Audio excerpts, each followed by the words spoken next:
What can't be seen in this surveillance video is the adrenaline likely coursing through the veins inside Vicky White.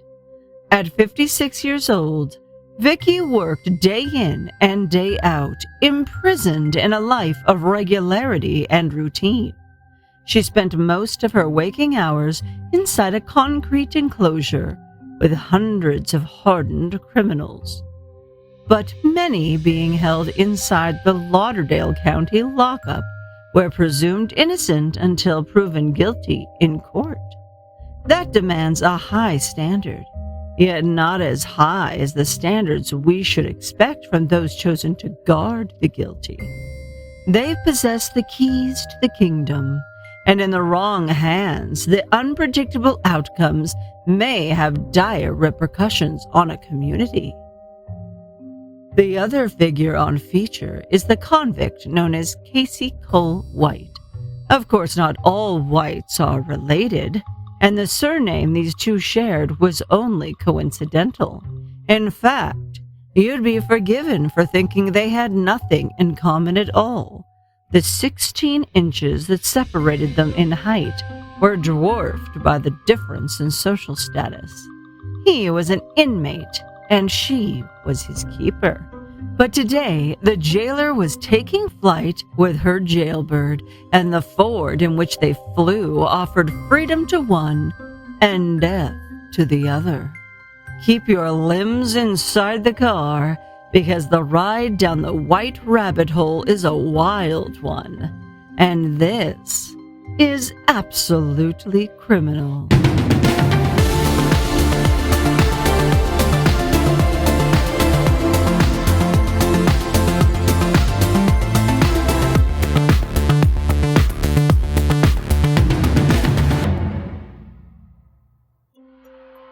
April 29, 2022, when Vicky White opened up that door for the deceiving and underachieving Casey White, she traded in her house, reputation, and future for 11 hot days on the run with her multi-felonious companion. The question on everyone's mind is one that, realistically, will never be answered in full. Why? Perhaps the dull daily routine of prison life is no picnic on either side of the bars. Sure, corrections officers get to go home at the end of their day, but they are exposed to many of the same hazards and stresses inmates face. According to Lexapol, a law enforcement consultant that provides training materials to 3,500 agencies in the U.S., burnout is a common occurrence among colleagues in corrections. It happens in stages beginning with a honeymoon phase, then a worsening attitude, and finally concludes with hitting the wall. Their literature says, a correctional officer may snap and use excessive force on an inmate without any just cause. A probation officer may just quit and walk out the door. With her actions that day, we think what Vicky did qualifies as a snap. So was it burnout? Or was it an attempted breakout from the doldrums of her daily existence? There she was, good old reliable Vicky, a shining display of mediocrity year after thankless year. The thrilling life was for go-getters, and Vicky was more of a stay-putter. 17 years in a prison of her own mind had taken its awful toll, and she needed a complete life reboot. Whatever the impetus, this descent into her new universe would cost her everything. It would all come to an epic end there in that ditch beside a lonely Indiana road. Before Casey was even a flicker in Vicky's vision, he was on a crime spree that culminated in April of 2019, when he was sentenced to effective life in prison on a slew of violent charges. 7 counts in all, including home invasion, robbery, and attempted murder. His total commitment amounted to 75 years in state prison.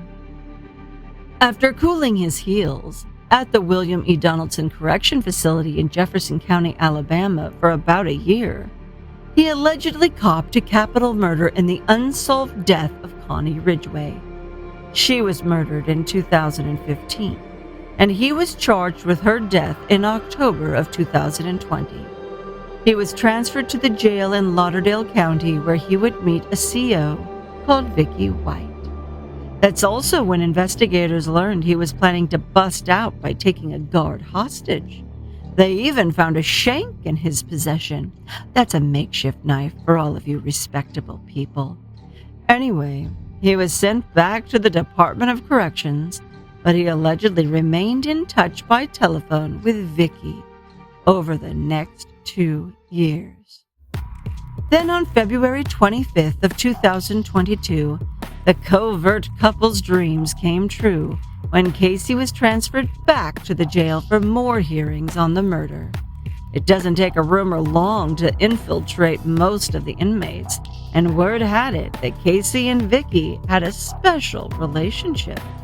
The favors they say she gave him, at least the ones done out in the open, included extra grub at chow time and more privileges in general.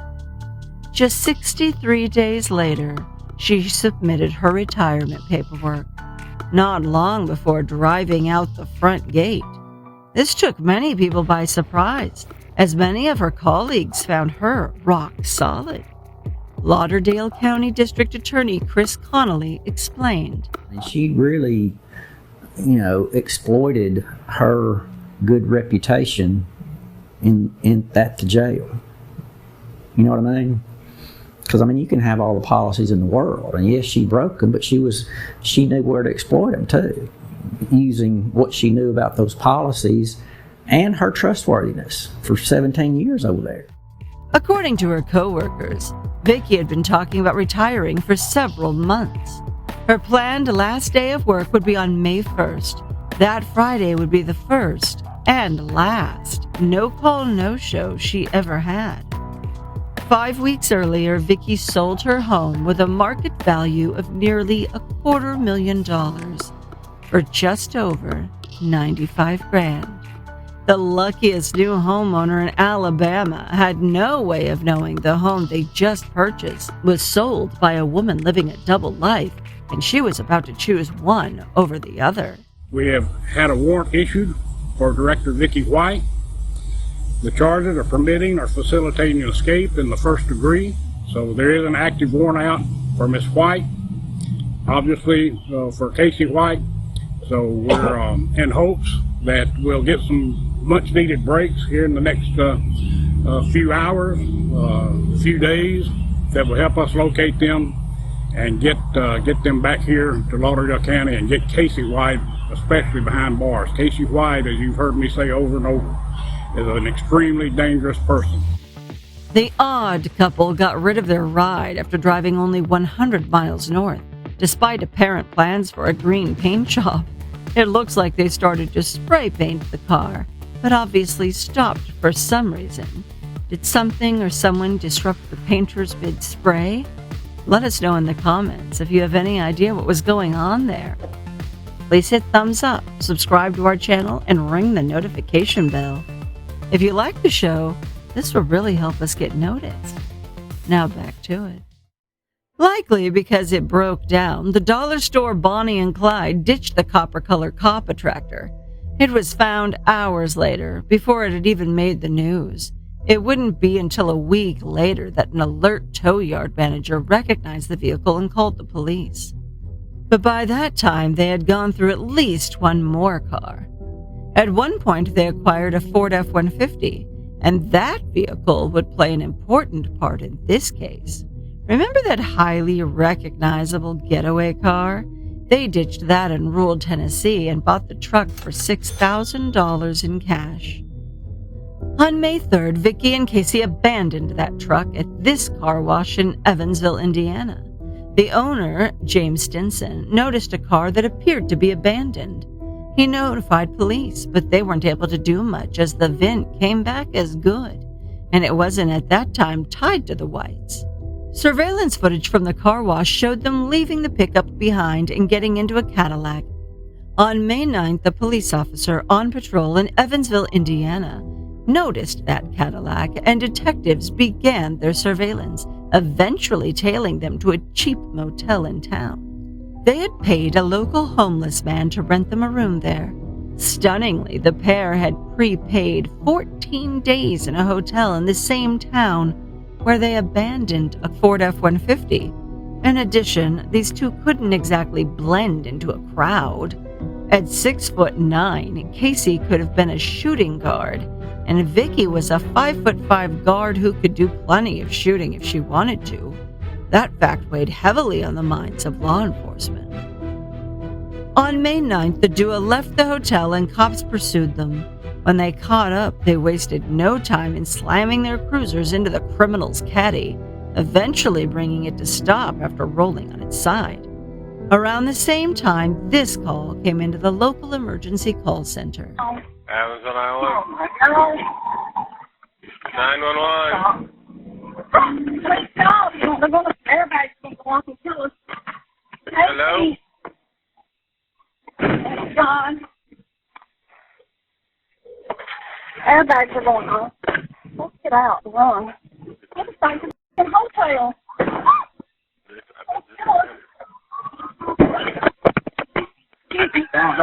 Hello? They didn't seem to be aware of the 911 call and didn't acknowledge the operator. So how did the 911 call originate? If the car was equipped with an automatic crash response system like OnStar, the call for help would have been triggered when the car's airbags deployed. This could have happened near the end of the chase when police were ramming their ride. That's the source of the loud noises and Vicky's yelps of surprise. After being crashed into several times, with 911 now on the line, they came to rest on their side in that ditch. By that time, there were more pressing matters to deal with, and so they may have not heard the call.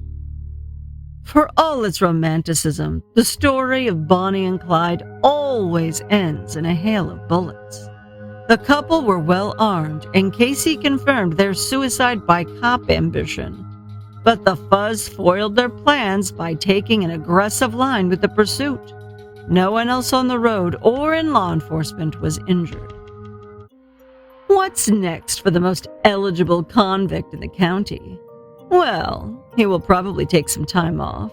Nowhere fancy, probably just some hole. An attendant will be available to him 24/7. Meals will be delivered right through a slot in his front door. Yes, in the foreseeable future, corrections officers will make sure he remains the most inmate at any facility. Speaking of double lives, Chandler Halderson had a pretty good one going. His full-time job was pretending to have a full-time job, and you could check him out right here. We got a texting teenager encouraging death over here. And right down here, we'll put a rando in for you. Don't do anything we wouldn't do.